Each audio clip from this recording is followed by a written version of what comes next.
Hello, Gareth. Hey, Rob. Hello, everyone. Welcome to the 2024 Upper Manhattan Q3 Real Estate Report. Third quarter has been an exciting one. Gareth, let's share the next screen.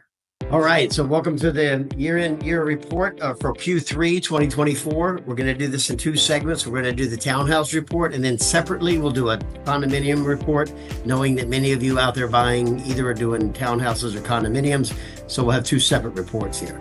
And we'll publish that report. Did it go out already? No, it's in the final stages. Should be ready within 48 hours, Rob. Okay, so 48 hours, you'll be able to see it on our website, and you'll see this on our YouTube channel. Harlem Lofts, we're the experts in Upper Manhattan, been around for 30 years. This team has sold over $400 million in real estate, and we have a very detailed knowledge of Upper Manhattan. We're hyper-focused in that area. Here's our team. We've added a social media person and a new administrator, and we're back in action from an 18-month slowdown. Things are back moving again. All right, engagement. We have email campaigns that go out to 5,000 buyers. If you want to list your property with us, we have a whole new revamping of our social media with this, including this YouTube channel that's been around since COVID. And we can get more into that if you're interested in selling your property and how that would help you later in the game if you'd like.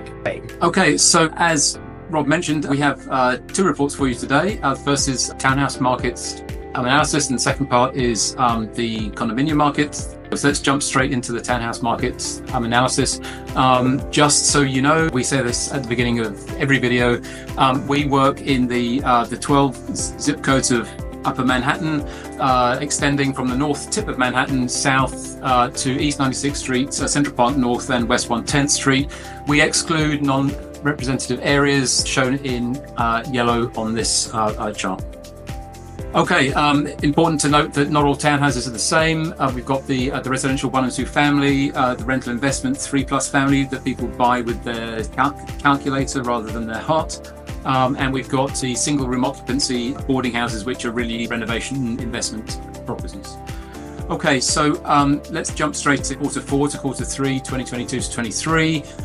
In the same period, in the past 12 months, we saw 78 transactions in the past 12 months versus 67 in the previous year. That's a 16% increase. We saw a 27% increase in sales volume. So the market has rebounded post-COVID in 2021 to 22. There were 100 sales in that year. Interest rates then impacted the market. So the market dropped 33%. Prices then decreased to compensate in the face of increased competition. The market's now recovering. And you can see that. If you look, this shows the year-on-year townhouse sales from 2018 all the way to now. If you look at post-COVID, 2021 to 22, we saw 100 sales drop by 33% in the following year, 22 to 23, in the face of increased interest rates. Now recovering 16% recovery. We're up at 78 sales in the past 12 months, and volume reflects that as well. Okay, if we look at prices were pretty much identical in the 4 years up until 2022. 223, 224, 224. That's $2.24 million average sale price. Dropped to 1.84 last year, recovering to 2.2 now. We see similar trends for price per square foot. If we look at breakdown in terms of prices and price per square foot by townhouse type, blue is residential, orange is rental investment, and SROs are in purple. You can see that this drop in 2022, 23, residential and rental investment properties were particularly affected, but they're now starting to recover. You can see this chart is kind of improving quarter 3, 2024. In terms of sales by property type, again, residential in blue, orange is rental investment, grey here is SROs. This is for the past 6 years. You can see that the sales in the blue sector of this graph decreased last year. Residential properties are the highest priced. They was affected by mortgage rate increases. As mortgage rate increases have come down and prices have come down, the percentage of residential sales has recovered. It's now 36%. I'd like to add the rental investment properties went up, and which made them a larger segment than the residential properties, because the rental market is strongest now than it's ever been.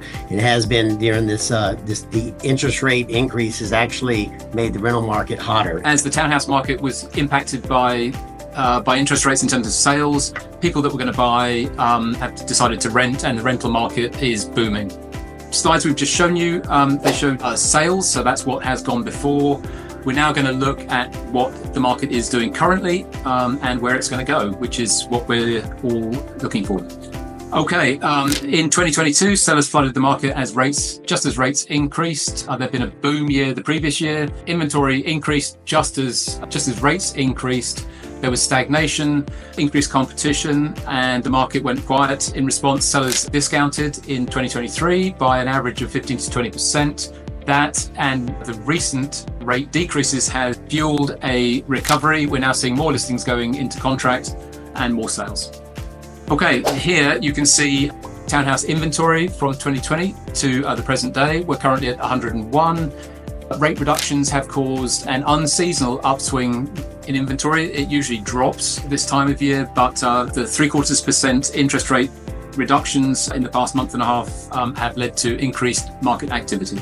From 2022 onwards, you can see this chart shows townhouse discounts. So as competition increased in the face of increased interest rates, we saw people starting to discount their properties in the hope of selling in the face of competition, and that's been hovering around 50% of listings being discounted, and it's now around 49%. In 2022, this chart shows listings in contract. In 2022, the numbers in contract dropped to a very low number, about 4. The market went very quiet, as I mentioned. It's recovered slowly. We're currently at 14 properties in contract. If we look at the listings in contract and sales by price, you can see here pink is less than 2 million, green is 2 to 3 million, blue 3 to 4 million, and purple is 4 million plus. The market's dominated. You can see listings here. 77 listings of the 101 currently on the market are priced below 3 million. In contract, everything's priced under 3 million, and sales 90% sold under $3 million. The lower end of the market dominates. Okay, turnover, that's the number of sales divided by the inventory. That dropped in the face of increased interest rates. It's been up and down, currently standing about 8%. We'd be looking for that to increase in the coming year. Okay, so that's the townhouse market summary. Rob, what are your thoughts? Gareth, my thoughts are that both during this summer and in November, we've had an uptick in activity from previous years, and you mentioned the reasons why. I think right now we have 2 or 3 in contract and 2 or 3 negotiations going on. That never happens 2 weeks before Thanksgiving. So I think it's going to be an interesting winter. And I think what's happening now is that people, and this is proven because we're in the game, people with cash are putting their cash out there, buying these properties just before they start to go up. And then as the interest rates come down, the prices will start creeping up, and the cash buyers will, take advantage of the lowest price possible right now. So I think this winter is going to stay active. People are coming in that had been looking at the market, that they're looking at it now, sellers, potential sellers, and they're seeing that the market is going to be more active in the coming year. I think we'll see more listings. I think we'll see more inventory, and I think the smart buyers are coming back. Next year should be really good. Well, we have brand new buyers coming in the office like right now. Yeah, we do. That never happens, and they're coming in right now, and they're either buying their first or their second property, whether they're going to live in it or a complete investment property. Right. Most are, it seems like they're going to live in part and rent some out. But this is just, it's unusual, but exhilarating at the same time after the last 18 months. Okay. All right. That's the end of this sector of the market report. We will be back with you with our second part. Keep an eye on the monthly videos that I do. It's more of a quick snapshot. And let's go into our condominium report. Okay, great.